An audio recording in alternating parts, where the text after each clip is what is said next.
Okay, Obama. Obama. President Obama. President Obama. Barack Hussein Obama. That's right. Saying that. That's right. That's his name. His poll levels are really at a low-time low, as Shawn would say. I did. You know, what's your take on that, Passion? Well, I think all presidents' poll numbers wax and wane. That's a natural thing that happens with the position, and he was certainly riding a high coming into the White House, and he has been having a difficulty. I think that it's part of the natural rhythm of the position, and you can have terrible poll numbers at a certain point, and then have people voting for you in the next election. That's right.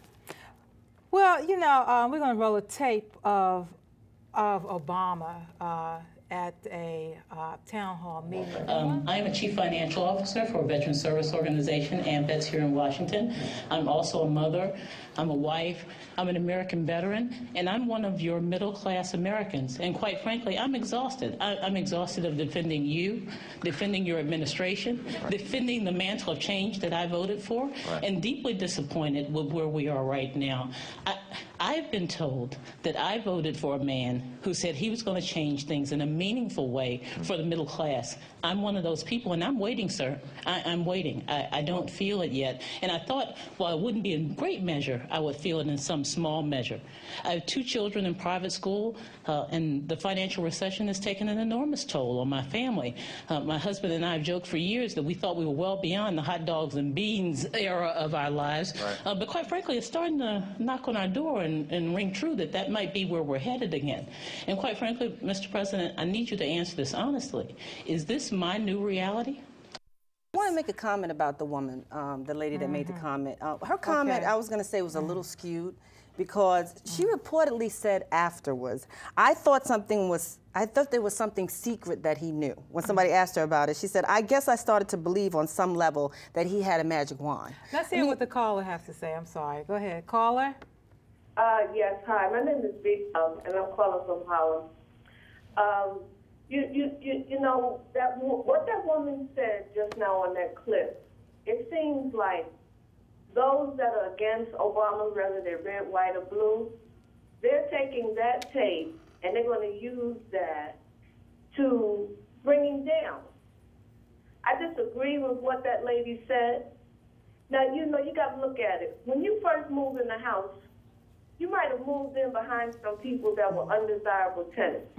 Right. And that's what happened to Obama. Yeah. Before you can bring your stuff in and present your house and how you look, you got to continue to clean out the bad neighbor stuff. And that's what he's doing right now. So, caller, can you answer this question? What has he done that you are tired of defending him about?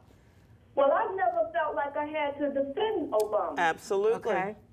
I never felt like I had to defend Obama. I think Obama is standing up to the plate.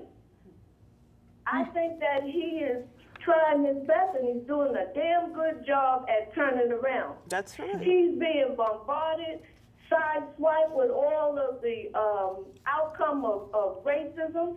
They're not saying racism, but if you got good ears and good eyes, you can see what's going on. They're trying to divert his attention from what he's trying to do.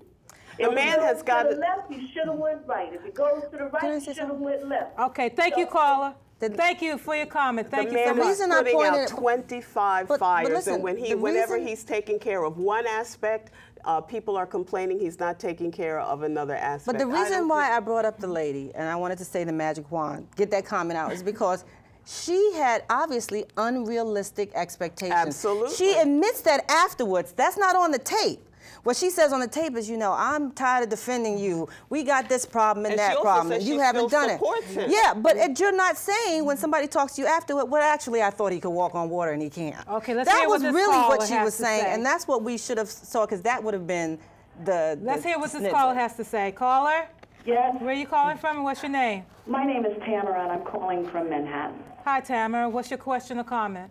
My comment is about President Obama. Okay. I really don't feel at all that I have to defend the president's position. I think that he's done a tremendous job, and he had a lot in front of him to clean up and to clear up before he could even get his own initiatives put in place, and he's been able to do that simultaneously very effectively.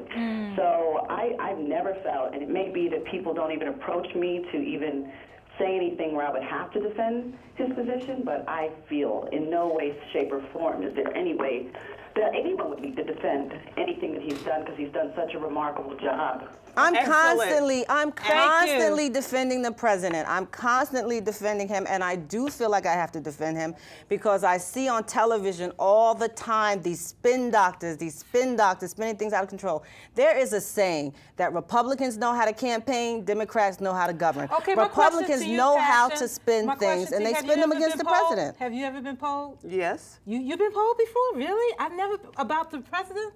Not about no, okay, I'm sorry, not since he's in the presidency, but I have been called about political reactions to what's going on. I'm not tired of defending him. What I am tired of is his going for bipartisanship so frequently that he lost momentum on so many of his initiatives that were going to help us. That's what I'm tired of. I'm tired of him trying to pull in these people trying to keep who the Republicans only on board. want to bring him down, who even act like, oh yeah, I might support this, and then they're not there. I am tired of this bipartisanship effort, and I think that he should just forget about it and do what he is in there to do. Well, let's piggyback on what you're saying. There are some to the left, some supporters that have supported Obama who are disenchanted right now, and you know, we talk about his poll numbers. That's one of the reasons why his poll numbers are low.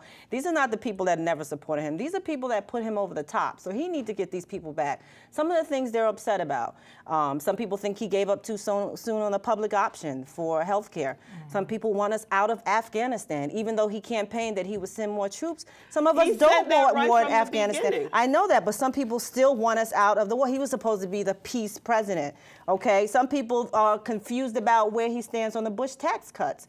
Whether or not the Democrats and the Republicans now are starting to look like one on, are we going to get rid of these tax cuts or not? And that's where there has to be a clear line between the Democrats and the Republicans needs to be established. Where do you stand on this line? Do you want the tax cuts to continue, or do you want them to stop? Also, maybe the unions for the wealthy need to go back to where they were before Bush put them in there. That's what we think, but the Democrats are not pushing it the way they used to. They decided now to go after the midterm elections and bring it back on the table.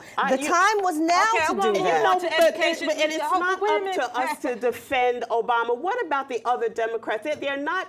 I don't feel the party coming around there you go. There you go. Absolutely. Defending the president and talking about the things that the Democrats are trying to put through. They're the ones that's who should where be defending him. the Republicans trump the Democrats every time. They have one message and they stick to it. These Democrats need to go on these different shows like Meet the Press and these interviews, and they need to push Obama's agenda. They need to push the things that he's done. We're sitting here talking about all the stuff he's done, but you ask the average person on the street, what has President Obama done? A lot of them will not be able to regurgitate that to you because the Democrats are not doing their job. But you know what I see him doing? I see him going on another campaign trail. He's doing it. They should be doing it for him. But it should not be only up to him. It shouldn't be him. The president shouldn't be doing that. The vice president should be out there all the time. Nancy Pelosi, anybody in the House.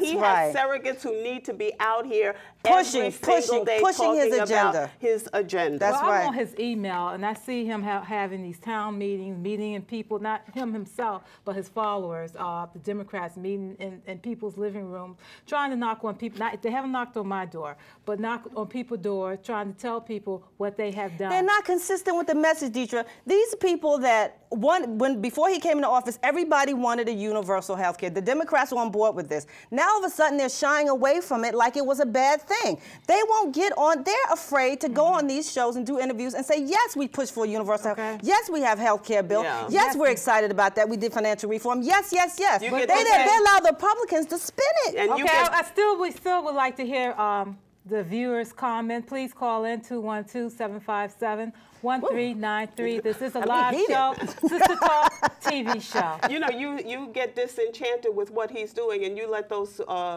Republicans come back, and the next thing you know, you won't have Social Security. You won't have a house to live in. Think we don't have homes now? You will not have a 401k or a pension, and it will just be the top 2% of this country living fat. As bad as you think it is now, how do you think it would have been if McCain and Palin was in office? We probably wouldn't be sitting here, I know that, talking about him.